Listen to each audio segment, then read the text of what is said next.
오늘 본문은 증거의 성막을 덮는 구름에 대해서 나옵니다. 왜 성경 기자는 구름에 대해서 자세히 설명하고 있을까요? 밤에는 그 구름이 불 모양 같은 것으로 보였습니다. 이것은 불기둥과 구름기둥을 말씀합니다. 이 구름은 무엇을 상징할까요? 그것은 하나님의 임재를 가시적으로 보여주는 매개체였습니다. 하나님을 보지도 못하고 잘 믿지도 못하는 이스라엘 백성들을 위해서 하나님께서는 시청각 자료로 내가 너희와 함께 있다라는 것을 보여주시는데, 그것이 바로 구름이었습니다. 그리고 밤에는 구름이 보이지 않겠죠. 그래서 그때는 불기둥을 보여주셨습니다.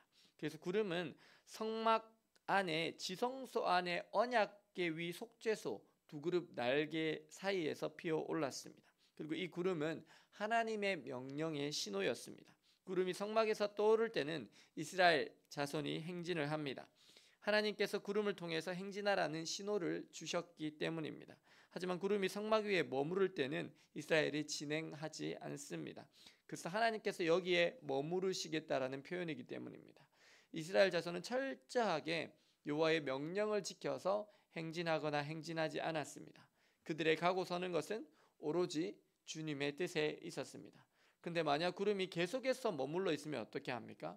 하루든지 이틀이든지 1년이든지 구름이 성막 위에 머물러 있을 동안에는 이스라엘 자손이 진영에 머물고 행진하지 않습니다. 어떻게 이스라엘 백성들은 광야에서 하나님의 명령을 따라 이렇게 일사불란하게 나아갈 수 있었을까요? 사실 하나님의 명령을 따라 나아가고 서는 것이 쉽습니까? 쉽지 않습니다.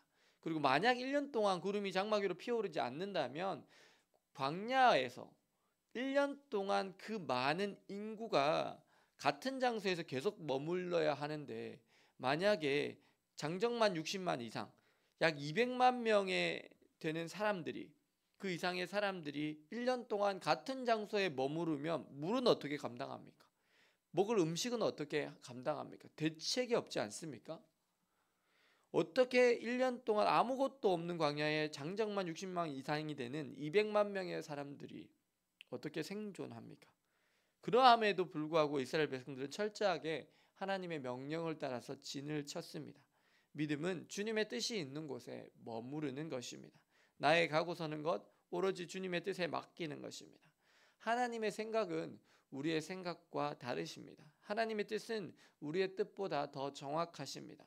하나님의 뜻대로 머무른 그 광야에 물이 없으면, 그래서 목말라 죽을 것 같으면 하나님께서 광야에서 반석에서 물을 내십니다. 하나님의 뜻대로 머무른 그 광야에 먹을 것이 없으면 하나님께서 하나님의 백성들을 위해서 광야에서 만나와 메추라기를 내리십니다. 하나님은 신실하신 하나님이십니다. 하나님의 백성인 우리가 하나님의 뜻대로 살려고 할 때 하나님께서는 우리의 인생을 온전히 책임져 주십니다. 그런데 문제는 우리의 믿음이 부족하다라는 것입니다. 우리는 우리의 믿음이 부족해서요, 돈을 더 많이 벌고 싶어 합니다. 그리고 우리의 믿음이 부족하기 때문에 세상의 것들을 움켜쥐고 잘 놓지 못합니다. 그래서 하나님께서는 우리의 인생에도 광야를 허락하십니다. 그 광야라는 훈련을 통해서 하나님과 나만 있는 시간을 만들어 가십니다. 그 광야는요, 내 자아가 산산이 깨지고 높아지려고 했던 내 꿈도 주님 앞에 내려놓게 되는 시간입니다. 그리고 점차적으로 주님을 더 붙들게 되는 시간입니다.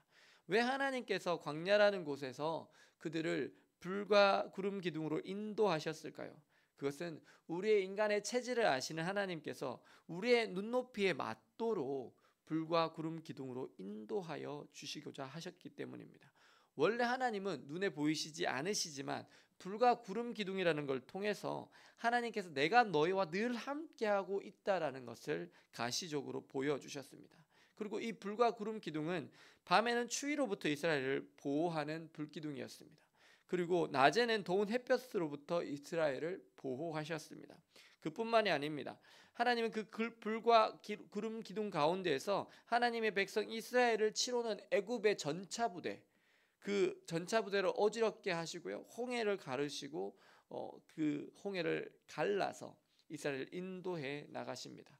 출애굽기 14장 24절에 새벽에 여호와께서 불과 구름 기둥 가운데서 애굽 군대를 보시고 애굽 군대를 어지럽게 하시며, 오늘 우리들의 인생에도 광야가 있습니다.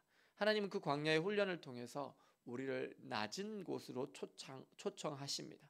우리 안에 하나님 아닌 것들을 비워내도록 하십니다. 그래서 우리의 삶을 통해서 주님의 뜻만 이루어지게 하시고 우리를 통해 하나님이 영광 받으시도록 해 나가십니다. 오늘 인생의 광야 가운데 있으십니까?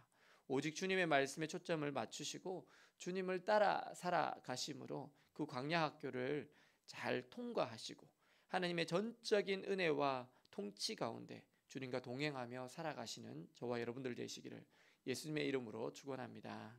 기도하시겠습니다.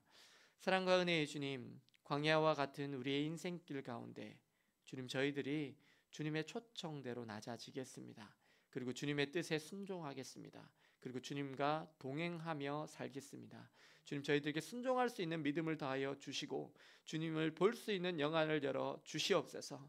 저희의 귀를 열어서 하나님의 음성을 듣게 하여 주옵소서. 그래서 주의 뜻에 정확히 순종하며 살아서 하나님의 영광을 드러내는 자로 살게 하여 주옵소서. 예수 그리스도의 이름으로 기도드립니다. 아멘.